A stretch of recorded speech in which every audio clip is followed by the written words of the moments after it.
É isso mesmo, professor Mayrovich? Queria que o senhor explicasse isso para a nossa audiência. Quer dizer, Bolsonaro é condenado a 27 anos de prisão, mas ele deverá ficar, se ele não receber a prisão domiciliar, esse benefício, ele deverá ficar menos de 7 anos na prisão?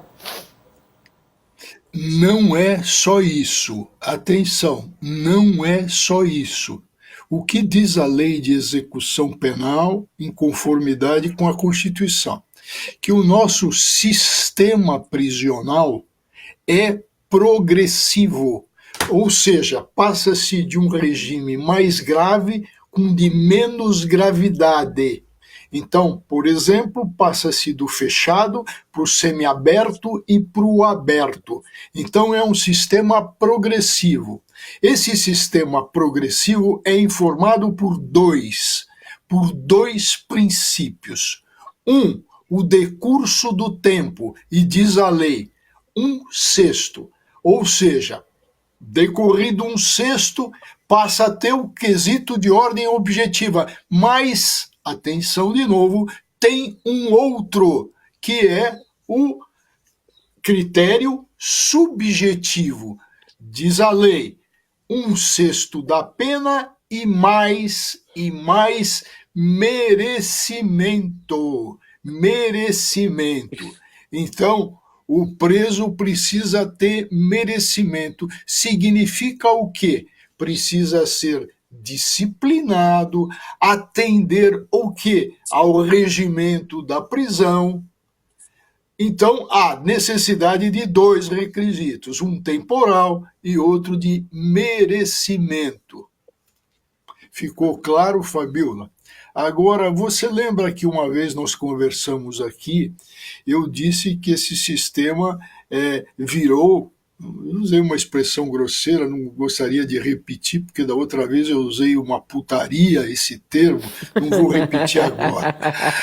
Não vou repetir agora. Porque, o Ronilson, nem te dei bom dia, desculpe. O Ronilson, então, por que virou essa bagunça, tá? Veja que eu me emendei agora na terminologia. Essa bagunça. Por quê? O que tem acontecido e o que a jurisprudência vem entendendo? Bom, regime passou do fechado para o semiaberto, ou seja, passou o tempo e tem mérito. Agora, existem estabelecimentos em números suficientes? Resposta: não. Não. Então, aquele que teve mérito, que teve tempo, não vai passar para o semiaberto? Aí entra a jurisprudência e entende que isso é um constrangimento. Se o sujeito adquiriu direitos, é um constrangimento ficar no regime mais gravoso. Certíssimo. Então, o que faz a jurisprudência? Manda ele para a prisão albergue. Aí vem a pergunta. E aí vem, evidentemente, aquilo que eu classifiquei como putaria, né? Desculpem. Mas por quê? Tem casa de albergado?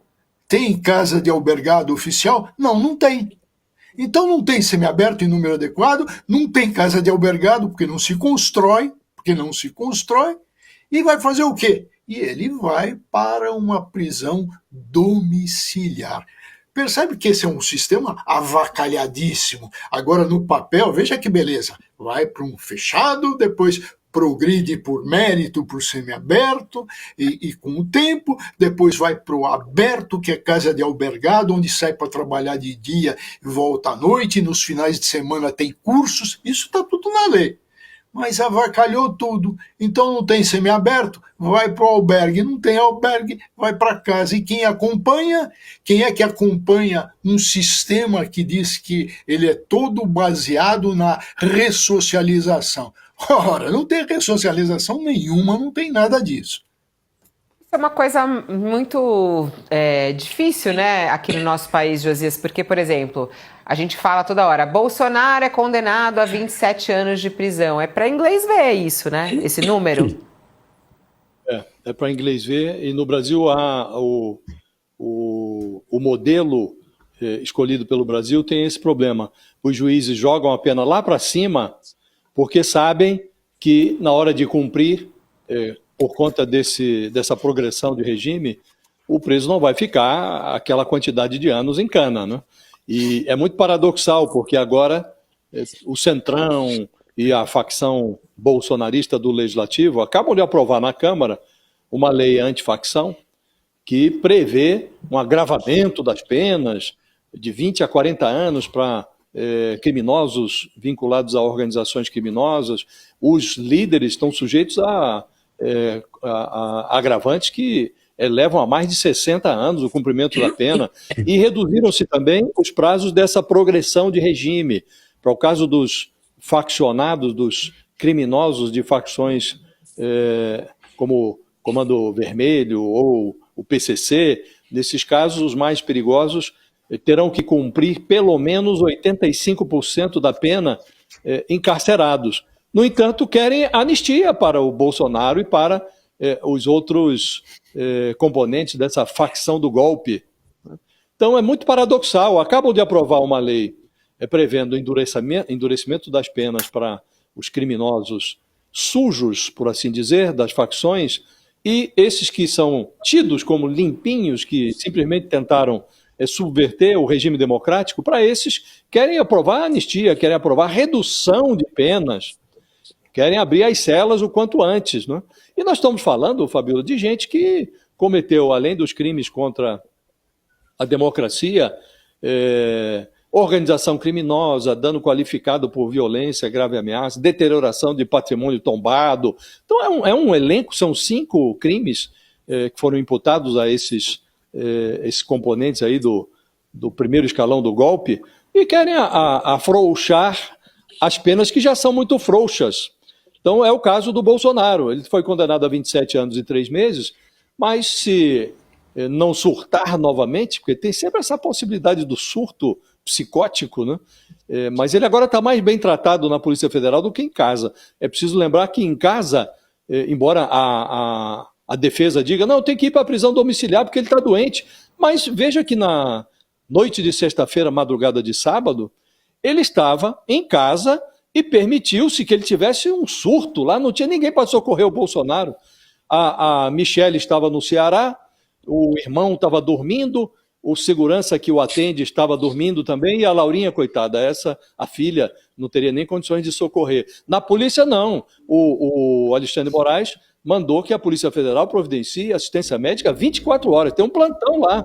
Então, se o Bolsonaro entrar em surto, o que é improvável, porque agora ele está tomando os remédios ali de maneira adequada, mas ainda que surtasse, ele vai ter lá uma assistência 24 horas. Então ele está mais bem protegido aos olhos segundo os critérios da defesa, de que ele precisa de assistência médica. Em casa ele não teve.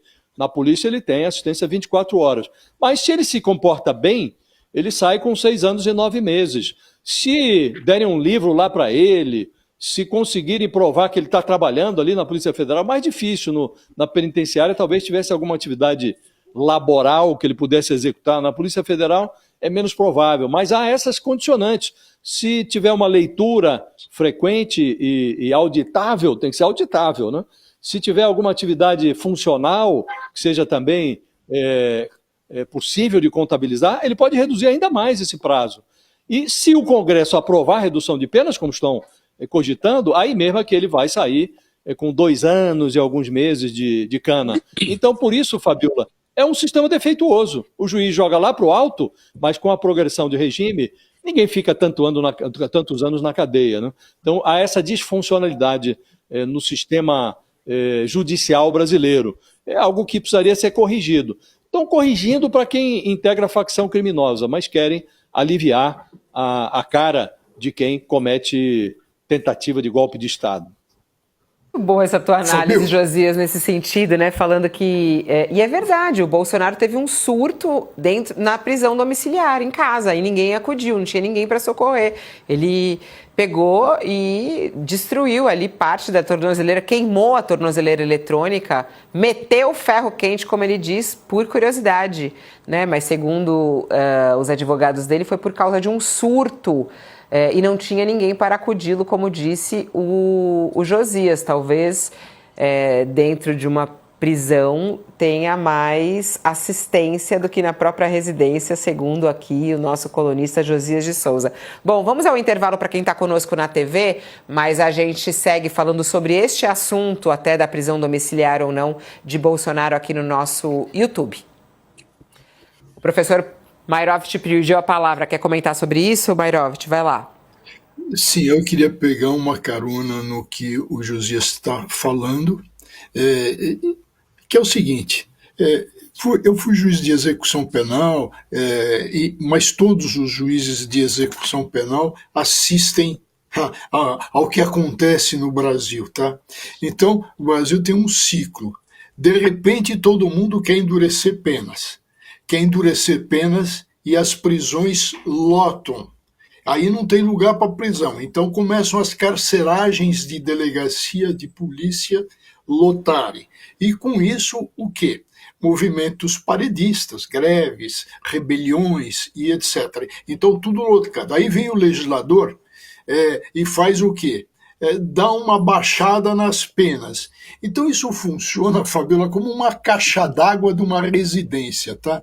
Quando ela fica muito lotada, ela precisa o quê? Precisa de aspas, a expressão de caixa d'água é um ladrão, é uma saída do ladrão. E aí o legislador faz essas saídas. Então, mas vai mandar, aí tem aquele monte de gente, vai mandar para semiaberto, aí não tem lugar, vai para aberto. Então, isso é que desmoraliza um sistema, faz com que esse sistema não seja sério. E aí começam todas as histórias. Então vamos trabalhar na privatização das prisões, vamos trabalhar no sistema norte-americano, onde o sujeito paga e pode ficar num lugar mais luxuoso. Não é de tudo isso, a gente faz parte, o quê? É isso que o Josias colocou. É melhor ele ficar em casa, o Bolsonaro, porque senão ele pode até se queimar. Não sei como é que não se queimou dessa vez. Não, ficar em casa, ficar na prisão, porque em casa é perigoso. Ô, Ronilson, melhor do que ficar em casa. Melhor do que ficar em casa. Ô, Ronilson, muito se discute sobre como está o estado de saúde mental de Bolsonaro, né? E aí é até interessante, a gente tem ouvido que o que vai melhorar a saúde mental dele é a anistia. Eu queria pegar esse gancho aí, porque eu acho que o Josias levantou uma bola realmente importante. O Bolsonaro, eventualmente, né, com frequência, ele é colocado nesse lugar de fragilidade, de insegurança por seus apoiadores, pelos filhos, sempre que a coisa aperta. A gente nunca vai saber exatamente o que aconteceu, o que passou pela cabeça do Bolsonaro na ideia da tornozeleira. A gente não sabe o que é estratégia, o que é narrativa, o que é real, enfim, também não quero entrar nesse mérito. Mas é muito interessante como sempre é colocado nesse lugar de fragilidade, de insegurança, quando ele ia, às vezes em que ele foi internado, e um homem tão fragilizado que transformava a sua internação quase que num reality show, todo dia recebendo um monte de gente, jornalista, fazendo live, e aí qualquer coisa que apertava, ele estava quase sucumbindo. Então, alguém que se mostrou sempre como imbrochável, imbatível, e em diversos momentos é colocado nesse lugar de insegurança, de fragilidade. Josias falou muito acertadamente, né, como as pessoas estavam distantes para alguém que estava numa situação tão fragilizada, tão difícil. Todo mundo que vai visitar o Bolsonaro fala da sua crise de soluço, e a despeito dessa, ainda que ele não entrasse em surto, a despeito de uma crise de soluço, que deve ser uma coisa muito grave, né, para todo mundo colocar como algo que está colocando a vida dele em risco, ele tá sempre sozinho ou recebendo visitas para poder falar sobre o jogo político brasileiro. Então, eu acho que essa mudança de chave em que o Bolsonaro, não estou colocando em questão a sua saúde, não tenho condições de julgar isso, mas é interessante como ele é sempre colocado num lugar de fragilidade, de insegurança, quando a coisa aperta, ou ele surta, ou ele tem uma piora de saúde, ou ele tem uma recaída, ou ele está se alimentando mal, e o que coloca em xeque, né, todas as possibilidades. A gente não tem uma coletiva de um médico, por exemplo, que possa realmente atestar da sua saúde para a gente ter isso como garantia. Isso. Então,